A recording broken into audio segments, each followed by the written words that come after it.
Ceritanya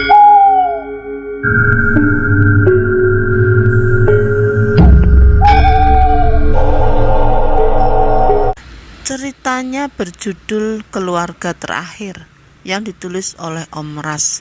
Yang ingin membacanya langsung bisa di Twitter beliau dan follow akun beliau juga. Nanti link saya sertakan di deskripsi. Sekarang yuk mulai ceritanya. Aku sudah bilang kan kalau aku tidak mau ikut-ikutan, ujar Pak Sidik berbisik. Wajahnya nampak sangat marah. Namun sepertinya ia tahan agar tidak terjadi keributan lagi. Wanita itu melotot tajam ke arah Pak Sidik, lalu berjalan dengan langkah yang sangat kasar, meninggalkan Pak Sidik.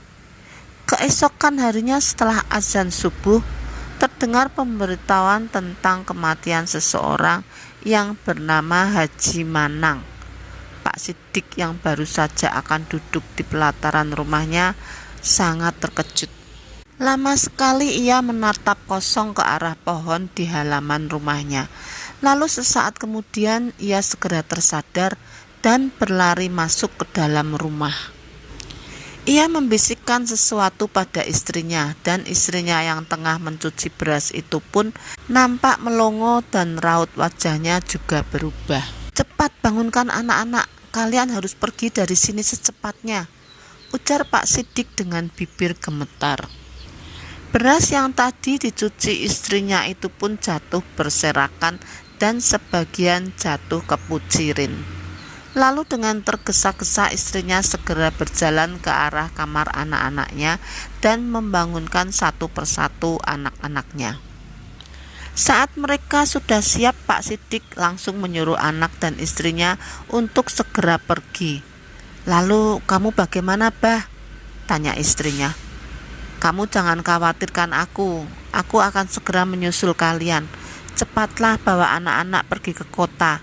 Ini uang tabunganku, bawa saja. Insya Allah cukup untuk kalian bertahan di kota selama sebulan," ujar Pak Sidik seraya menatap wajah anak dan istrinya bergantian. Saat akan pergi, anak-anaknya kembali menatap ayah mereka, namun langsung ditarik oleh ibunya agar cepat-cepat melangkah. 2 bulan sudah berlalu, namun Pak Sidik tidak pernah datang menyusul anak dan istrinya ke kota. Uang tabungan mereka sudah lama habis, dan sekarang istrinya terpaksa harus menjadi kuli di sebuah pasar. Untungnya Bu Sidik tidak kalah kuat bila dibandingkan dengan kuli laki-laki di pasar itu. Sementara 3 anaknya tak pernah ia izinkan untuk membantunya, dikarenakan anak-anak tersebut pada waktu itu masih kecil-kecil. Yang paling tua masih berusia 14 tahun, yang kedua berusia 11 tahun, dan adik mereka masih berusia 6 tahun lebih. Bertahun-tahun berlalu. Berkat kegigihan ibunya, kini mereka sudah mempunyai toko sendiri dan juga tempat tinggal yang cukup layak meski tidak terlalu besar. Usia si sulung sudah menginjak 23 tahun. Ia kini juga telah bekerja di sebuah pabrik bersama dengan adiknya. Kita sebut saja namanya Rifat dan Rifan. Sementara adik mereka yang perempuan membantu ibu mereka di toko. Di suatu hari saat mereka sedang berkumpul, Rifat mulai mengalihkan pembicaraan mereka dengan menanyakan tentang penyebab mengapa mereka pindah ke kota. Awalnya ibu mereka tak ingin menceritakannya, namun karena ia terus didesak oleh kedua pemuda itu, lalu ia pun menceritakan apa yang ia tahu di waktu dulu. "Dulu ayahmu itu sebelum menikah dengan ibu, ia merupakan salah satu anggota penganut aliran sesat. Tak satu pun orang-orang di desa tahu akan hal itu, karena mereka sangat pintar dalam menyembunyikan rahasia mereka. Mereka membujuk satu persatu dari warga di desa itu agar mau ikut dan percaya dengan apa yang mereka anut. Jika iman orang itu tak kuat, mereka tidak segan-segan untuk membunuhnya, agar rahasia mereka tidak terbongkar dari mulut orang tersebut. Dan pada saat ayahmu mulai mendekati kami, nenek dan kakekmu serta aku dan kakakku yang juga merupakan paman dan bibimu. Tetapi keadaan berbalik saat ayah kalian mulai jatuh hati padaku.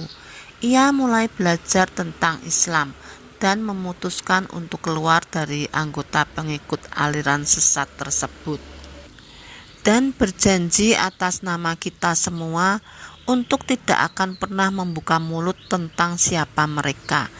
Dan jika janji itu dilanggar, maka kita semua akan dilenyapkan. Namun sudah berpuluh tahun sejak saat itu, mereka terus saja mengusik kehidupan kami dan terus saja menemui ayahmu.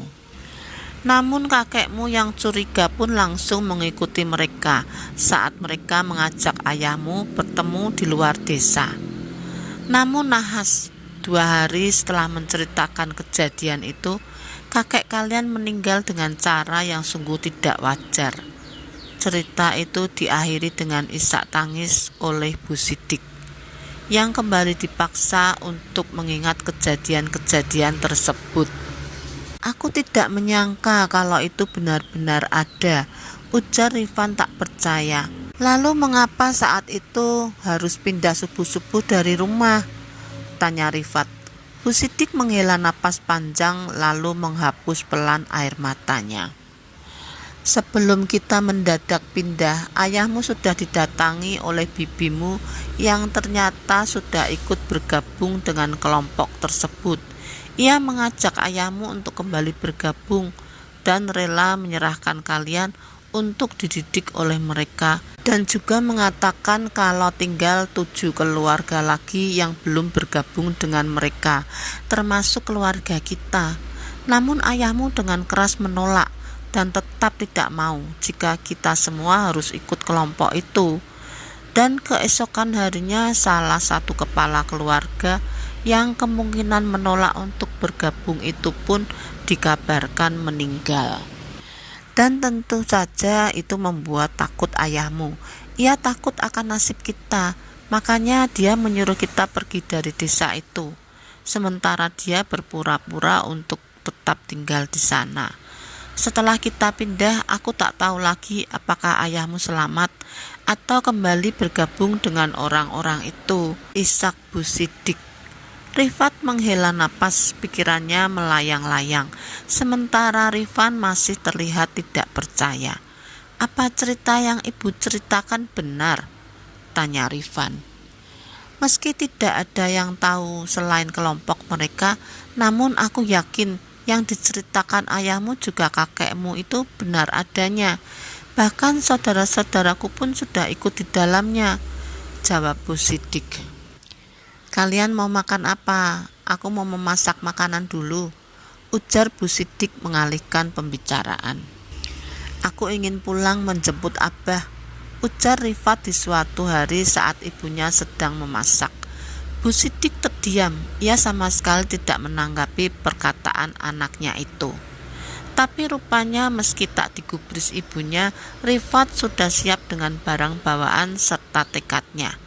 Dan di luar Rifan juga sudah bersiap menunggu Rifat. Melihat keseriusan anak-anaknya, Bu Sidik langsung menggeleng. Tidak, kalian jangan ke sana lagi. Ayah kalian menyuruhku untuk membawa kalian semua untuk bersembunyi. Tapi sekarang kau akan kembali ke sana, bentak ibunya.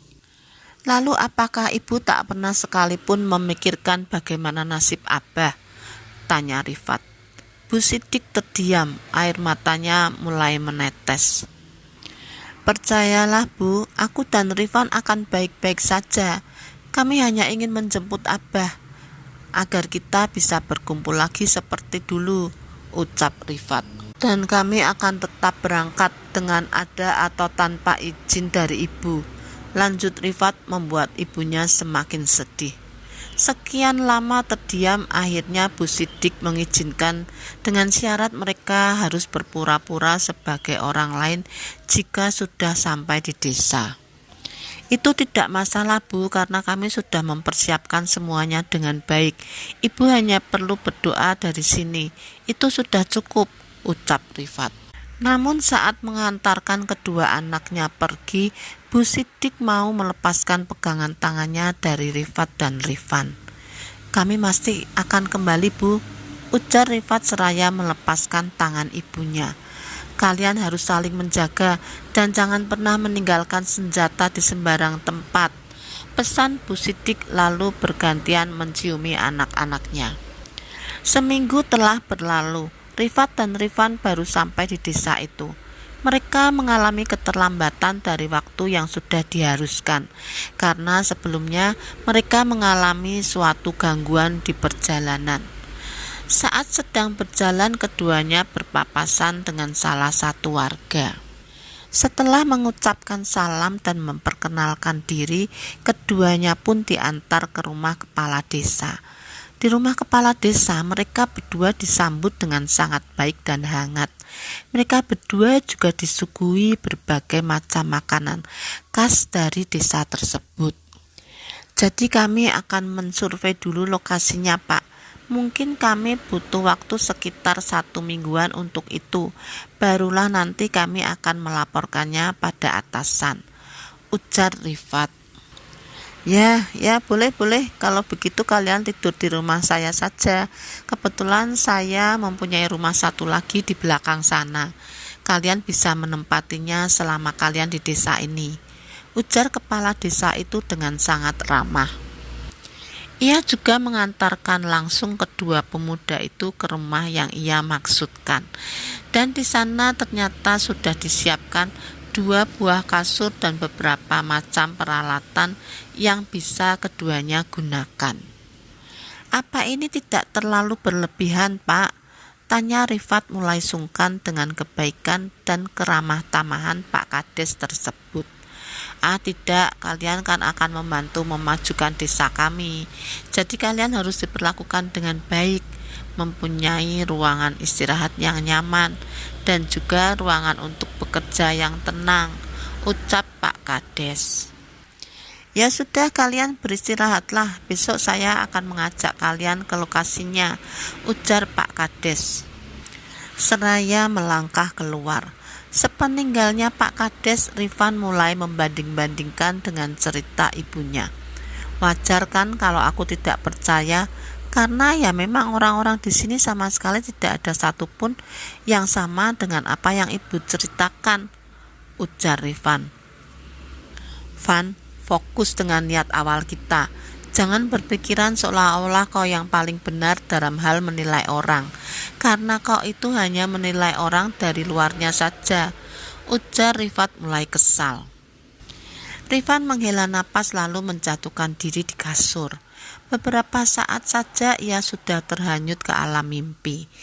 Keesokan harinya pagi-pagi sekali Rifat sudah bangun dan mandi.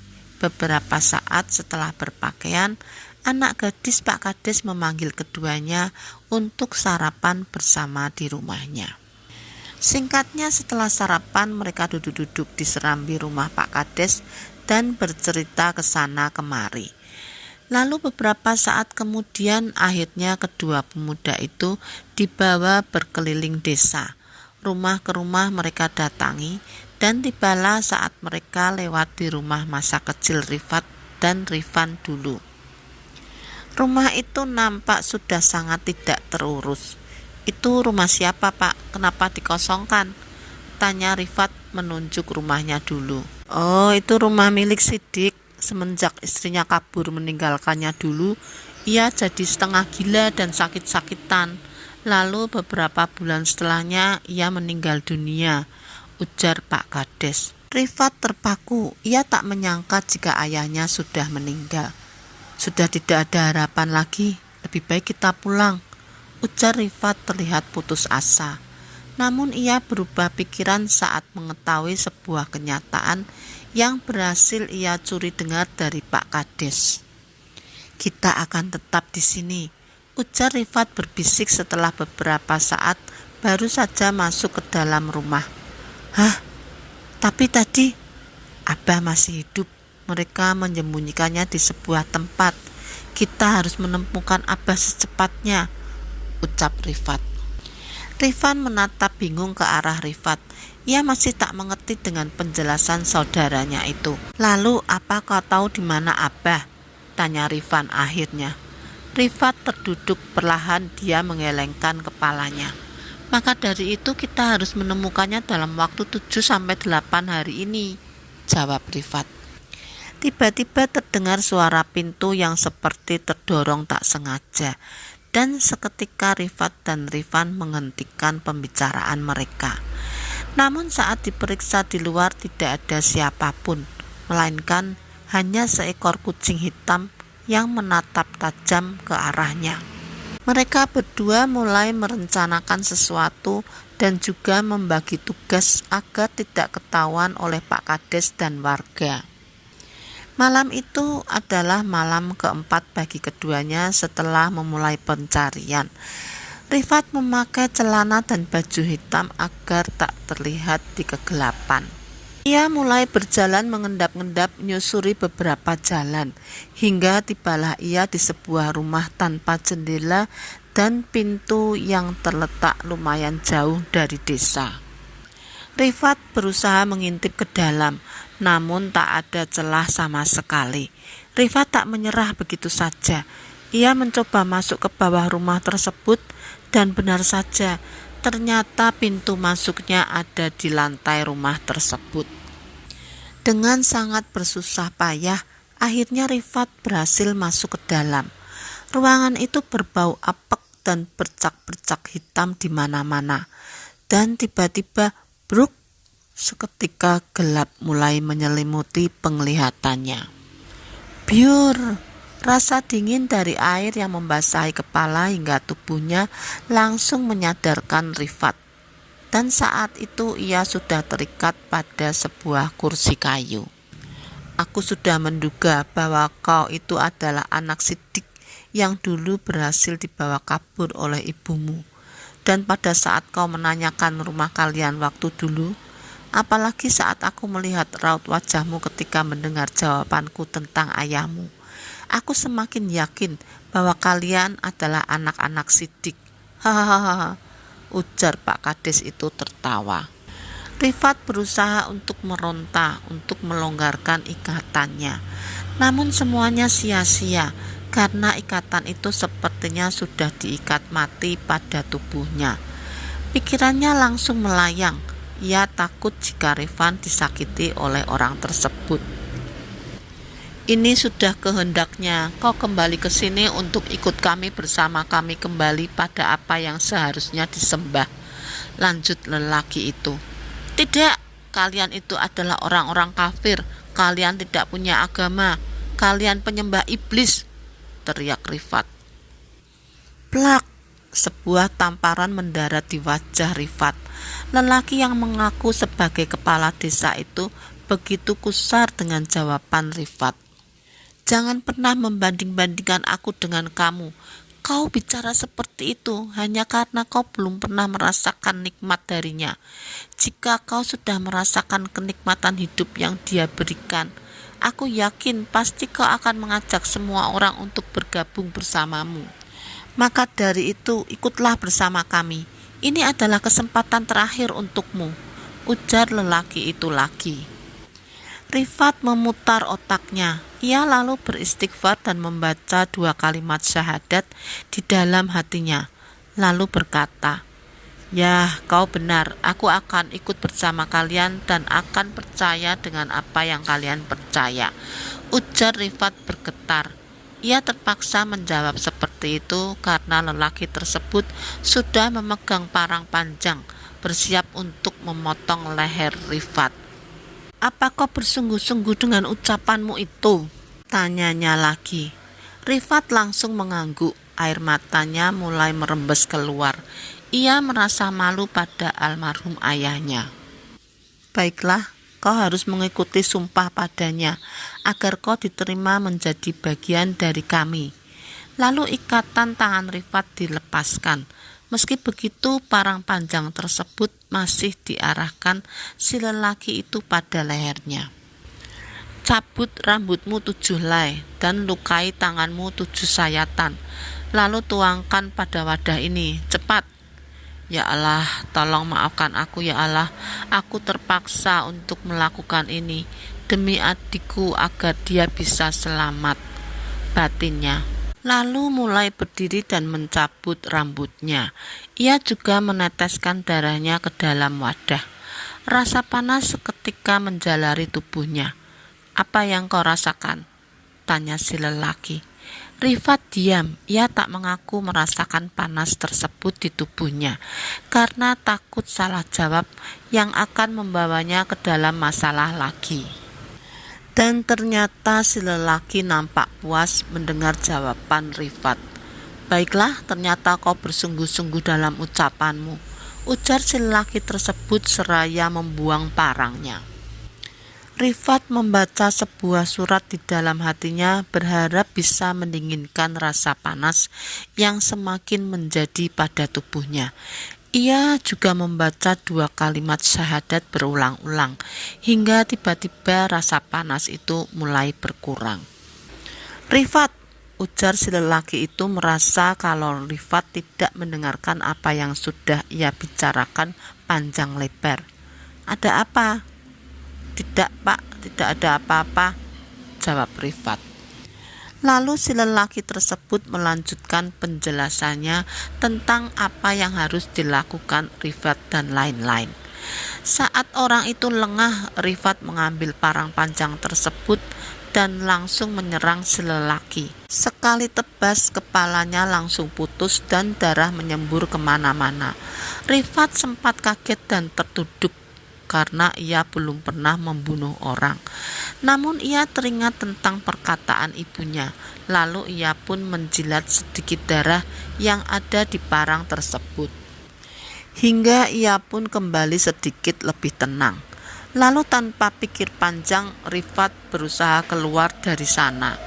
Dan setelah berhasil, ia langsung berlari ke arah rumah. Beberapa saat kemudian ia akhirnya sampai di dekat rumah kades. Di sana banyak sekali orang. Lalu dengan mengendap-endap ia menuju ke rumah yang diperuntukkan untuk menginap oleh Pak Kades sebelumnya.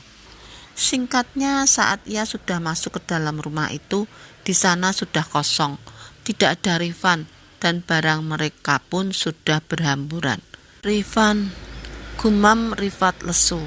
Air matanya keluar tak tertahankan lagi. Dan saat ia sudah putus asa, sebuah tangan menyentuh pundaknya. "Shh, tadi mereka mencariku," bisik Rifan.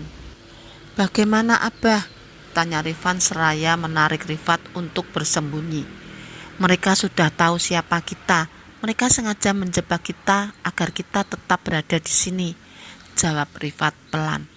Krek. Suara langkah kaki memasuki rumah itu. Rifan menyilangkan jari telunjuknya di bibir, lalu menutup mulutnya dengan rapat. Begitu juga dengan Rifat. Dan beberapa saat kemudian suara langkah kaki itu pun kembali keluar. Pundak Rifat terasa dingin dan ketika ia menyentuh pundaknya, ada sebuah cairan berlendir yang menempel di pundaknya. Seketika hal itu membuat Rifat hampir berteriak. Tenang, di sini aman. Sepertinya orang-orang itu tidak tahu tentang tempat ini," ujar Rifan seraya terus berjalan memasuki ruangan yang berada di bawah lantai tersebut. Semakin mereka masuk ke dalam, bau-bauan menyengat mulai menusuk hidung mereka, dan semakin lama semakin menjadi. Hingga mereka tiba di sebuah ruangan. Penampakan di ruangan itu sangat menakutkan. Ada 4 mayat yang sudah menjadi tulang belulang. 1 di antaranya adalah anak kecil. Rifat dan Rifan seketika menutup mulut mereka. Keduanya saling bertatap mata, seolah-olah memikirkan hal yang sama. "Apa kau memikirkan hal yang sama?" tanya Rifat. "Ya, kurasa." Lalu mereka berdua terus berjalan, mencari jalan keluar yang kemungkinan berada di suatu tempat. Karena jalan masuk mereka tadi mungkin sudah tidak bisa diakses lagi. Ruangan itu lama-kelamaan berubah menjadi seperti lorong panjang yang membawa mereka terus masuk ke dalam tanpa adanya cahaya sedikit pun. Mereka berjalan dan merangkak di lorong itu hingga nampaklah sebuah cahaya yang menerobos ke celah dinding tempat tersebut. Mereka mencoba untuk menggali tanah yang menjadi dinding lorong itu. "Ah!" erang Rifat karena kukunya terlepas akibat terkena batu. Darah mulai mengucur. "Kenapa bau darahmu busuk, Fat?" tanya Rifan menghentikan galiannya dan mencoba memeriksa jari Rifat yang kukunya terlepas. Rifat menggeleng, wajahnya mulai terlihat panik. "Sudah, kamu tenang saja. Mereka tidak mungkin tahu di mana kita. Sebaiknya kita istirahat dulu," ujar Rifan. Saat sedang beristirahat, Rifan mulai meminta Rifat menceritakan apa yang terjadi padanya selama ia pergi mencari ayah mereka itu. Rifat dengan wajahnya yang mulai memucat menceritakan semuanya, juga tidak lupa tentang ia yang membunuh si kades palsu. Rifan mengerutkan keningnya, ia mulai merasa ada yang janggal dari cerita Rifat. Namun saat akan bertanya, ia langsung mengurungkan niatnya, lalu mulai mencoba menggali lagi. Sebelah tangannya sudah berhasil keluar dan Rifan pun semakin semangat untuk segera keluar dari tempat itu. Bruk, tanah-tanah itu berjatuhan mengenai tubuh Rifan. Lalu saat ia akan naik, ia langsung menyuruh Rifat untuk naik terlebih dahulu. "Kamu keluar dulu, Fat. Kamu kan sudah lemas dan sakit," ujar Rifan seraya berjongkok agar Rifat lebih mudah untuk naik. Singkatnya mereka berdua pun berhasil keluar dan ternyata di belakang mereka tepat berada di depan rumah yang tidak memiliki pintu itu, tempat Rifat membunuh si kades palsu. "Di sana, aku membunuhnya di sana, Van," ujar Rifat menunjuk ke arah rumah tersebut. "Di sana," ulang Rifan lalu tanpa pikir panjang, sepertinya Rifan ingin membuktikan sesuatu. Ia pun mulai mencari jalan masuk ke dalam. "Pintunya di bawah," ujar Rifat. Beberapa saat kemudian Rifan akhirnya berhasil masuk ke dalam dan betapa terkejutnya ia saat melihat sosok Rifat yang terikat dengan sekujur tubuh yang melepuh. Rifan menutup mulutnya dan berjalan mundur. Ia menggeleng-gelengkan kepalanya, seolah tak percaya dengan apa yang ia lihat. Ia juga terus membuka tutup matanya, berharap sosok itu menghilang. Namun untuk kesekian kalinya matanya terbuka dan tertutup, sosok itu tetap ada. "Tidak, ini pasti tidak nyata," ujar Rifan meyakinkan dirinya sendiri, lalu menarik napas panjang dan berusaha untuk keluar dari tempat itu. Sesampainya di luar, ia sudah tidak menemukan Rifat. Dadanya naik turun, kepalanya seketika pusing. Namun Rifan terus mencoba untuk berlari dari tempat tersebut hingga akhirnya ia berhasil menemukan jalan utama yang menghubungkan jalan itu dengan jalan yang lebih besar lagi. Cukup lama Rifan duduk menunggu kendaraan yang bisa ia tumpangi dan membawanya kembali ke perkotaan. Setelah beberapa jam menunggu, akhirnya sebuah truk membawa berbagai macam sayuran melaju ke arahnya. Rifan langsung berlari ke tengah jalan hingga akhirnya truk itu pun berhenti. Dan sopirnya pun membolehkan Rifan untuk menumpang sampai terminal. "Kamu dari mana, Nak?" tanya bapak-bapak yang juga sepertinya mau ke kota menjual hasil panen sayur mayurnya. "Saya dan kakak saya dari desa D. Kakak saya dibunuh oleh orang-orang di sana, Pak," isak Rifan. Bapak-bapak itu saling bertatapan dengan temannya. Lalu setelah beberapa saat terdiam, ia pun berkata, "Desa itu sudah tidak ada, Nak. Katanya dulu desa itu terkena sebuah wabah penyakit yang membuat orang di sana meninggal satu persatu dalam satu malam. Lalu banjir besar menyapu seluruh desa tersebut dan mayat-mayatnya tidak pernah ditemukan, bahkan sampai sekarang. Sejak saat itu jalan ke desa tersebut ditutup dan tidak pernah ada yang memasuki kawasan itu. Dan menurut beberapa orang pintar mengatakan kalau desa itu penyembah iblis dan kemungkinan penyebab utama mereka semua mati adalah murkanya Allah, nak. Cerita si bapak seraya bergidik dan memperlihatkan bulu-bulu tangannya yang merinding. Seketika dada Rifan terasa sesak, lalu bruk. Saat ia terbangun dari pingsannya, terlihat sudah banyak sekali orang-orang yang mengelilingnya, dan seorang ibu-ibu memberikannya segelas air putih. Lalu terlihat pula seorang laki-laki parubaya yang mengenakan jubah putih dan sorban putih berdiri di sampingnya. Orang itu mulai membacakan ayat-ayat Al-Quran sambil mengelus kepala Rifan. Semua kejadian yang ia alami di desa bersama kakaknya pun seperti berjalan mundur, memperlihatkan detik-detik kematian kakaknya yang tiba-tiba saja seperti terbakar dari dalam. Setelah ia melakukan sumpah perjanjian dengan sosok yang sangat menyeramkan itu, Rifan kembali tersadar, sekitaran matanya terasa panas dan membakar. Dan beberapa saat kemudian, hawa dingin seperti es turun dari tangan lelaki parubaya itu dan mulai menjalari bagian kepala Rifan dan seterusnya turun ke bagian tubuhnya hingga ke ujung kaki. Sesaat kemudian semuanya kembali normal, hanya saja kini tubuhnya sudah sangat lemas. Oleh sebab itu ia dibawa ke rumah si lelaki parubaya dan diobati sampai ia kembali normal dan bisa pulang menemui ibunya. Seminggu telah berlalu. Kini Rifan sudah pulih dan sudah dibolehkan untuk pulang. Tubuhnya juga sudah dirajah dan dimandikan oleh si lelaki parubaya. Dan semenjak kejadian itu hingga kini, Rifan selalu mengulangi kejadian-kejadian itu di dalam mimpinya. Awalnya memang sangat sulit dan menyakitkan. Bahkan ia sempat berpikir untuk mengakhiri hidupnya. Namun percobaan bunuh dirinya tak pernah berhasil.